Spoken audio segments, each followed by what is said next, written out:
എടാ നിങ്ങൾ അജാസ് സാറിനെ പണിക്കാരനാക്കിടോ. कल तुमको पढ़ी नहीं ഇവിടെ എജുപോർട്ടിൻ്റെ ഗേൾസ് ഹോസ്റ്റല് പിന്നെ ക്രാഷിന് വേണ്ടി മൊത്തം റെഡി ആയിട്ടിരിക്കുകയാണ്. അപ്പോൾ കുറച്ച് ഇൻ്റർലോക്കിൻ്റെ പണി കൂടി ഉണ്ടായിരുന്നു. അപ്പോൾ അത് തീർക്കാൻ വേണ്ടി ഞാൻ രാവിലെ തന്നെ ഇങ്ങോട്ട് വന്നതാണ്. ഇതാ ലാസ്റ്റ് കട്ടയിൽ നമ്മൾ വെച്ച് കഴിഞ്ഞിട്ടുണ്ട്. ഞാൻ നിങ്ങൾക്ക് ഇത് മൊത്തത്തിലൊന്ന് പെട്ടെന്നൊന്ന് കാണിച്ചു തരാം. അപ്പോൾ ഇവിടെയാണ് നമ്മൾ സ്റ്റഡി ഹാള്. ദാ ഷഫിൻ സാറും ഷബീർ സാറും ഇവിടെ കുട്ടികളുടെ ഡൗട്ട്സൊക്കെ ക്ലിയർ ചെയ്തുകൊണ്ടിരിക്കുകയാണ്. പക്ഷെ ഇവിടെ കയറിയെങ്കിൽ മിനിമം 1-2 പ്രോബ്ലം എങ്കിലും ചെയ്യണം, അല്ലേ ഭയങ്കര കുറ്റബോധ.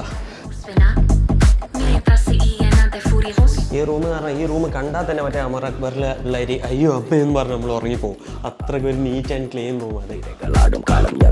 ഈ ലോണ്ടറിനെ കുറിച്ച് പറയുമ്പോൾ കേരളത്തിലെ ഏറ്റവും കൂടുതൽ ആൾക്കാർ കണ്ട ലോണ്ടറിയാണ് എജുപോർട്ടിൻ്റെ ലോണ്ടറി. കാരണം 3 മില്യണിലധികം വ്യൂസാണ് നമുക്ക് ആ ഒരു വീഡിയോക്ക് കിട്ടിയിട്ടുണ്ടായിരുന്നത്. സ്റ്റഡി ഹാള്, റൂം, ലോണ്ടറി, അതുപോലെ മെസ്സ് എല്ലാം തൂഫാനാണ്. നിങ്ങളൊന്നും അറിയണ്ട, പഠിച്ചാൽ മാത്രം മതി.